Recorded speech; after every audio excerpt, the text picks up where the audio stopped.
Olá, aqui estamos nós para poder tratar então de um momento muito importante que é a visão geral sobre políticas educacionais e sobre a estrutura e organização da educação básica. Nós pensamos esse momento como uma parada necessária para a gente olhar para trás e tratar de tudo aquilo que a gente aprendeu, eventualmente até aprender agora mais uma vez sobre algumas questões que começamos a conhecer nessa trajetória, tá bem? O objetivo vai ser identificar, então, as principais características das políticas educacionais e as especificidades da estrutura e organização da educação básica. Vocês percebem que se repete, né? Esse título que é muito abrangente, porque foram muitos conteúdos. Não se sintam sobrecarregados, não. Realmente é uma disciplina com um conjunto de contextos e textos, legislações e situações bastante complexo, mas muito importante para a formação de vocês como professores. A gente já sabe que falar sobre políticas educacionais e da estrutura e organização da educação básica demanda, então, retomar a complexidade do próprio conceito de política. E eu gosto muito desse resultado de um levantamento, a gente chama de nuvem de palavras, né, que a gente faz, e aí, como uma das turmas, como a de vocês, eu pedi que eles colocassem, assim, em 3 palavras, o que significava política para eles. Apareceram muitas. E nesse aplicativo, a palavra que mais repete, ela toma uma dimensão maior. E vejam que não por acaso a palavra diálogo fica do ladinho da palavra participação, ao lado da palavra poder, ao lado da palavra necessária e outras tantas que vocês com certeza também diriam, tá bem? Tem muitas aí, olha, voz, comunicação, massificação, igualdade, justiça, tá tudo aí. Pois bem, nesse emaranhado e nessa polissemia toda de formas de percepção sobre a política, a gente nota que, então, que esse diálogo entre os grupos de interesse que formam a nossa sociedade, e não é só a nossa, né, quaisquer sociedades, evidenciam que, até a Constituição de 1988, que foi ratificada, portanto, confirmada, né, regulamentada na Lei de Diretrizes e Bases da Educação Nacional, a Lei 9394, promulgada lá no 20 de dezembro de 96, a estrutura e a organização da educação no Brasil tinha um caráter bastante excludente. Vamos ver como é que é isso. Ora, eu tiro, então, uma parte da população já quando a estrutura já não favorece. E os princípios presentes na Constituição Federal de 88, que nós também já conhecemos como Constituição Cidadã, no artigo 205 falavam o seguinte: nós temos como princípios norteadores, né, da nossa prática a partir de agora, a gente já falou sobre isso, nós estávamos saindo de uma segunda ditadura do século XX, uma ditadura militar, porque nós já tínhamos tido uma outra civil, né, que tinha sido a de Getúlio Vargas, e aí o processo de redemocratização, nesse contexto, gera um novo texto, que é essa Carta Magna. Primeiro princípio é da igualdade de condições. Segundo, a liberdade de aprender, ensinar, pesquisar, divulgar o pensamento, a arte e o saber. O pluralismo de ideias e de concepções pedagógicas, a gratuidade do ensino público, a valorização dos profissionais de ensino, a gestão democrática do ensino público e a garantia do padrão de qualidade. Vejam bem que isso está no capítulo da Constituição sobre educação, tamanha importância, né, dessa prática nas nossas sociedades. Eu fiz essa linha do tempo, porque eu gosto muito de pensar que a gente possa imaginar que as coisas ocorram assim. Claro que não seria uma linha reta, né? Ela tem altos e baixos, então eu quero que vocês me desculpem porque eu não consegui fazer uma linha cheia de meandros, mas depois vocês podem refazer bem melhor que eu essa linha do tempo. Eu coloquei ênfase em 2 lugares, que vocês percebem aí como uma espécie de livreto, ou livro, ou coisa parecida. Está na Constituição Federal, de 1988, e está também aqui na LDB, em 1996.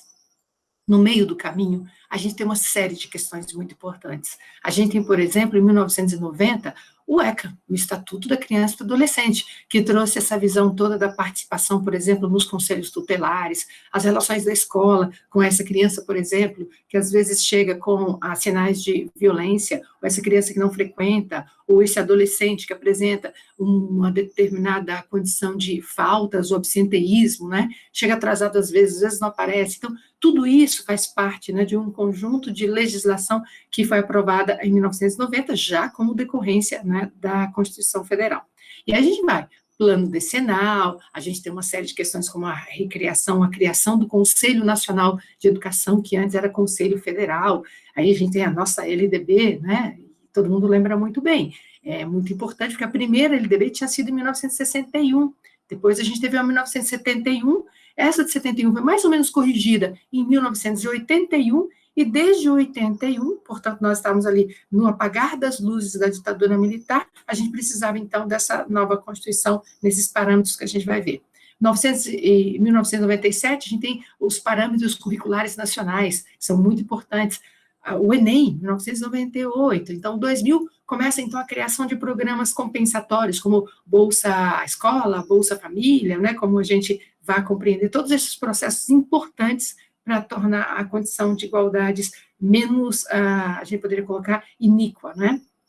O Exame Nacional da Educação de Jovens e Adultos é também criada já no século XXI, lembre-se bem, nós já estamos aqui no século XXI, e aí a gente vem com a questão, o término legal do Fundef, o começo do Fundeb, então todas essas questões, o Plano Nacional de Educação em 2014, a Base Nacional Comum Curricular, a famosa BNCC em 2017, e aí, nesse ano, 2020, a gente tem, então, o novo Fundeb. Coloquei lá o 2024, poderia ser uma curiosidade de vocês, mas eu acho que vocês já vão se lembrar. 2024 é o ano que terminam, então, as 20 metas pensadas, né, por esse Plano Nacional de Educação, que é decenal, né, normalmente a gente faz esses planos por esse período, e o cumprimento deve, então, se dar das 20 metas até 2024. Pois bem, eu imaginei que nós poderíamos conceber 10 grandes ideias sobre essa disciplina. Eu gosto muito de pensar a possibilidade de grandes ideias, porque a gente bate o olho e já lembra de algumas questões importantes. Então, a primeira delas seria sobre os contextos e textos das políticas educacionais brasileiras, meio que a gente já falou um pouquinho agora. A segunda, o papel do Estado e da educação nas nossas sociedades ocidentais e com esse sistema, né, capitalista no qual nós vivemos. A terceira tem a ver com as políticas de governo e políticas de Estado. Estão muito próximas a segunda da terceira ideia, mas a gente vai perceber o quanto isso é importante, vocês se lembrarão certamente. Na quarta, a gente vai falar sobre essa organização federativa do ensino brasileiro. Na quinta, a gente fala dessa estrutura da educação básica. Na sexta, atenção a essa sexta, hein? Financiamento da educação básica. Na sétima, gestão democrática dos sistemas de educação e das escolas. Na oitava, a gente fala sobre o PPP, né, o Projeto Político Pedagógico, e na nona, sobre as modalidades de educação no Brasil, e a gente deu ênfase em algumas delas, né, a educação de jovens e adultos, a educação especial, a educação profissional, entre outras. Inclusive, lá nesse encontro, nessa semana, nós falamos até da educação à distância, que é essa modalidade que nos permite estar juntos por esses dias. A décima, a gente fala da educação superior. Pois bem, com essas 10 ideias, 10 grandes ideias pensadas, vamos lá. A primeira grande ideia fala exatamente dessa relação entre contextos e textos, né? Quando eu tenho um contexto de redemocratização do país, necessariamente eu vou demandar por um texto, uma legislação, uma regulamentação que estruture, então, a educação de forma inclusiva, porque essa é uma das características da redemocratização, porque é da democracia, a convivência com distintos grupos, com distintas ideias, né, em distintas situações. E ninguém deve se sentir excluído por ser de determinada ideologia ou crença, ou ter nascido em determinado lugar, ou qualquer que seja, né, a sua condição. Isso significa que a gente precisa eliminar barreiras, como processos seletivos no meio da trajetória educacional, como, por exemplo, os exames que eram realizados entre o 4º e o 5º ano de escolarização, os famosos exames de admissão. Vocês devem conhecer, e na família de vocês deve ter pelo menos uma ou duas pessoas que contam assim até com uma amargura, né? Não, eu não passei pelo exame de admissão, e por isso eu parei de estudar, por isso eu fui para o trabalho, porque a escola não era para mim, porque era um exame bastante rigoroso, bastante seletivo e muito excludente, né, que acontecia lá, ainda nesse nível inicial da escolarização dos indivíduos. Dito isso, o que a gente tem? A gente passa, então, a ter essa estrutura que dá conta de um grande bloco de educação básica, essa cor meio laranja que vocês têm embaixo, e que não tem nenhum processo seletivo no meio do caminho. Você só vai encontrar um processo seletivo quando chegar lá no final do ensino médio para aceder, né, para ter acesso ao segundo nível, que é a educação superior. Com esses dois grandes níveis na cabeça, nós podemos pensar na segunda grande ideia, que o Estado possui essa função equalizadora, né, a função de equalizar essas desigualdades sociais. Portanto, o Estado pode e deve realizar essa função, pois se trata de uma instituição social que detém o monopólio do uso da força. Esse é um dos conceitos, né, que a gente poderia utilizar outros tantos, mas nós emprestamos esse de Max Weber para poder compreender a força, né, que essa instituição tem, sobretudo quando a gente fala de políticas educacionais. Ocorre que esse Estado ele é formado por uma estrutura institucional, né? Então ele tem ministérios, setores, ele tem conselhos e por aí vai, e essas estruturas institucionais são ocupadas por pessoas que representam determinados grupos de interesse. Essas pessoas, só para a gente poder lembrar bem, são os governos. A maioria de vocês deve ver em algumas cidades que já passaram, por exemplo, agora, recentemente, pela eleição de seus prefeitos.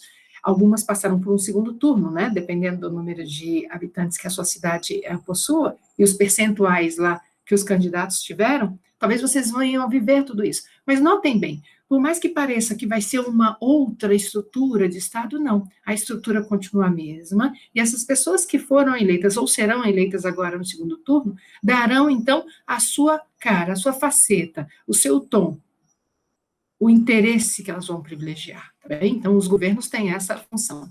E pode até ser, a gente vai perceber, que eles consigam transformar isso em leis, mas, por enquanto, é só governo, né, na medida em que chegam. Portanto, quando uma política de governo, ou seja, alguns desses eleitos, seja agora nesse caso, né, em 2020, municípios, mas daqui a pouquinho governadores e presidentes novamente, quando uma política de governo se torna uma política de Estado, essa prática deverá ser cumprida independentemente do governo que venha a ocupar essas instituições, seja de modo democrático, como a gente felizmente tem no Brasil, seja do modo autocrático, como durante 2 períodos da nossa história recente no Brasil nós tivemos. Notem bem, isso que eu queria que vocês não deixassem passar, isso é importantíssimo nessa ideia. Quando você tem novos governos, não significa que absolutamente tudo vai ser novo. Algumas questões terão que ser cumpridas, porque elas fazem parte já de um conjunto de políticas que foram institucionalizadas, portanto, são políticas de Estado. Mesmo que o atual governante não concorde, não goste, ou, por exemplo, que os vereadores não concordem, eles terão que propor uma nova lei, né, que venha a emendar, ou substituir, ou, né, fazer alguma transformação nesse processo todo de legislar sobre o andamento do próprio Estado e das relações. Com essas 2 grandes ideias conhecidas, nós podemos partir para as demais. Por quê? Porque vocês perceberam que tanto a ideia toda de contextos e textos, e a ideia toda do Estado como essa importante instituição que, ao equalizar as diferenças sociais, propõe legislações que, independentemente do governo, sejam cumpridas, é parte fundamental para a gente poder compreender as demais grandes ideias. Não percam. Até já!